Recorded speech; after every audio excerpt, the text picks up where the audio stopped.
Hello, today we're going to ask the question, what is a concept? Here we go. Well, a concept really starts with an idea. And that's the key first step to having a really strong concept.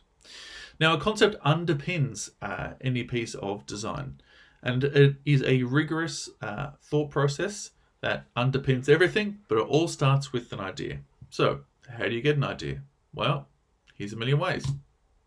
You can question the status quo. You can research artists, problem solve, paint stuff, upcycle, recycle, research designers, speak with people, sew stuff, follow creatives on social media, make stuff, write stuff, draw stuff, read stuff, research media, observe people, listen to music. There's a squillion things you can do to develop an idea.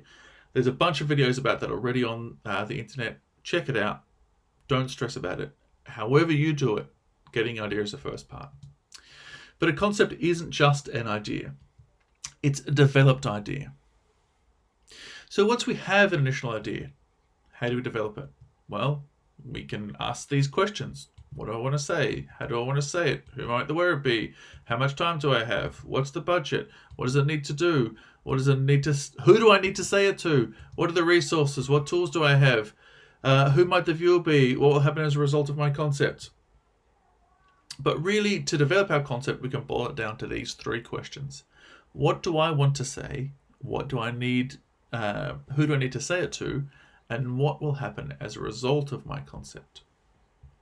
Now, in concept development circles, they call these our three key elements of a concept. And they are our message, that is, what do you want to say as a designer? What's important for you to say? Our intent, what do you want to happen as a result of you saying your message? Or what do you want the wearer, the user, the person who engages with your message to do? And our audience, who do you want to say it to? Now, these are all really important. Our message is really important because it clarifies what you want to say, what you're trying to achieve. Our intent is important because it is a call to action for the person engaging in your message, and it allows them to do something.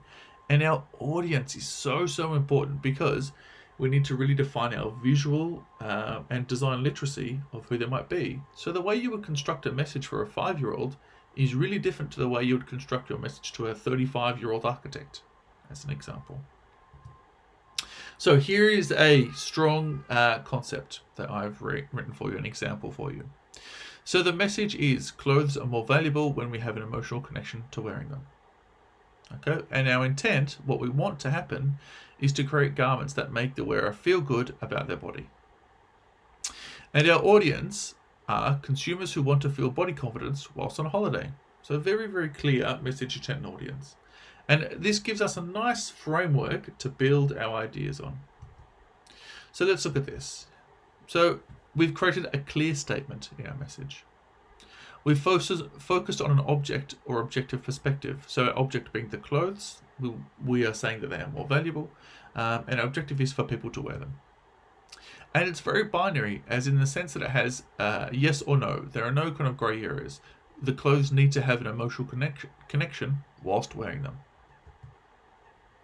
And we include humanity here. So we, as in the designers, or we, as in the wearers, or we, as in people who engage in clothes, and more valuable, we subscribe a kind of emotional value to these garments. Let's look at our intent. So it's a call to action. We want the wearers to feel good about the clothes. It's measurable. We want them to feel good about their body. So we can measure that. How satisfied are you with your body when you're wearing clothes, for example? And there's a tool for action here. The garments are the things that create the action. The interaction, the connection between the garments and the body are what creates the action and allows us to measure. Let's check out our audience here, the way we've written it. So, who? This might not be the consumer, right? So when we talk about the who in an audience, if we're designing children's wear, for example, often the who, the audience we're trying to interact with in terms of our concept, might be the parents, not necessarily the children themselves, or vice versa. The parents might be the one buying the clothes, but the kids are who we're trying to connect with. So we look at some specific outcomes here for our audience. We've got body confidence. That's a specific outcome that we're after. and our context for communication. So what is the context that this whole concept appears in? Well, it's on holiday. So for our consumers who want to feel body confidence whilst on holiday. So what do you do now? Well, start with your ideas. Lay them out, get as many as you possibly can. Maybe do a design sprint to generate a bunch of ideas, get a lot of feedback, and really clarify your message. The clearest way to do this is to try a few concepts and to test them against that message intent and audience. And more than likely, you're not going to get it right the first few times. More than likely, you're not going to get it right the first, say, 10 times. But the more you do it and the more you kind of hone your skills, the better it'll be. Don't be afraid of having a go, and don't be afraid of making some mistakes. Embrace those mistakes. Thank you so much for watching. Please like and subscribe if you're into that. And if not, follow us on Instagram. That's lots of fun.